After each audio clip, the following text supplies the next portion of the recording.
eventually truth itself becomes so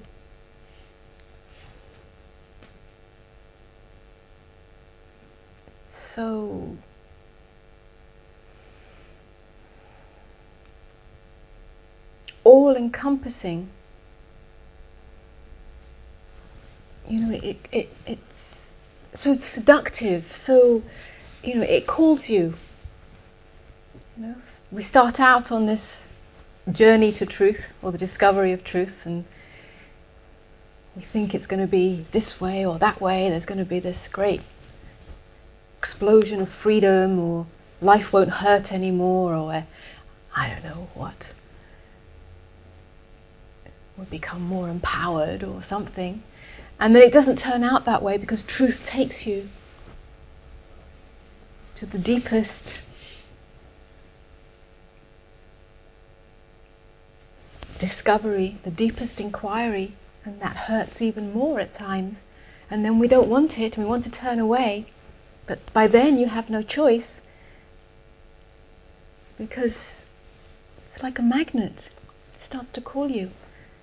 And then when you stop caring whether it hurts or doesn't hurt, because it simply is as it is and you can't turn back, there is nothing else but the invitation to truth.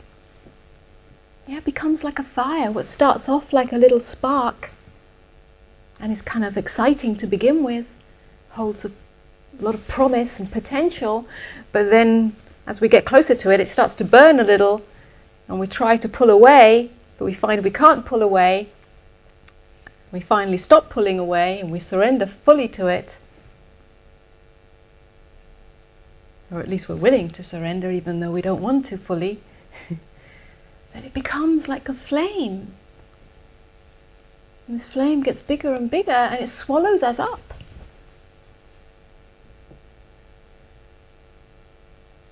We give ourselves willingly then to this fire.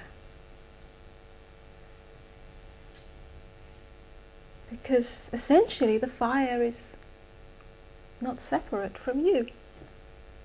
The fire of truth is who you are. So then we're not seeking truth. We're not going on a journey anywhere.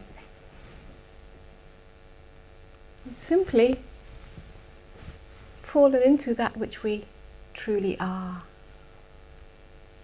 But it appears that along the way, or in that falling into, many things have to burn.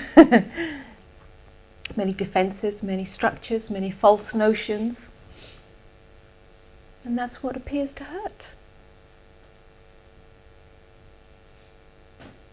So on the one hand it hurts, and on the other hand there is such delight in giving everything to this fire of truth.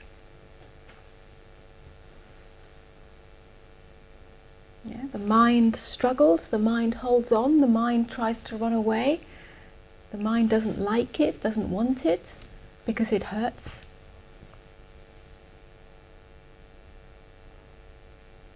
But the soul, the essence of who you are, is rejoicing, is delighting. There is a coming homeness, a deep rest, even when what appears on the surface does not appear to be restful. Even if what appears on the surface is still quite turbulent or painful or challenging or even stressful. The more we willingly give ourselves to this,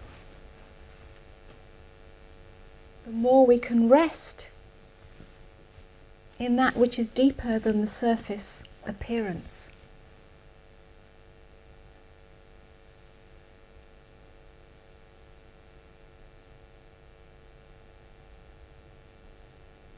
And then both the surface appearance and the deeper stillness happen at the same time. That's when the absolute and the relative reality become one and the same. There is no separation. That is the truth of non-dual awareness. Non-duality is not just the absolute, where everything is stillness, everything is emptiness, nothing else is real, and we're living in some transcendent space where nothing happens, just peace and stillness and freedom. But neither is it the other extreme, where we're totally lost in the relative and totally identified and being pulled this way and that way, not knowing the truth of who we are, which is incredibly stressful. Just playing out the same archaic, egoic mechanism, survival mechanism, and there is no evolution, there is no growth, there is no discovery of that which we really are, which is the destiny of humanity, is to discover its own true nature. But when both the relative and the absolute are met fully and recognized fully, then there is real freedom. Yeah, there's the freedom that is here, whether there is this or that, whether there is dark or light, whether there is suffering or not suffering.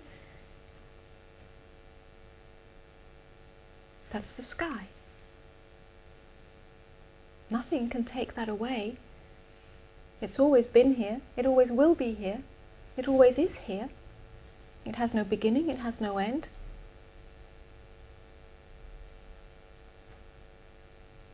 It has no substance, it has nothing that we can grasp onto.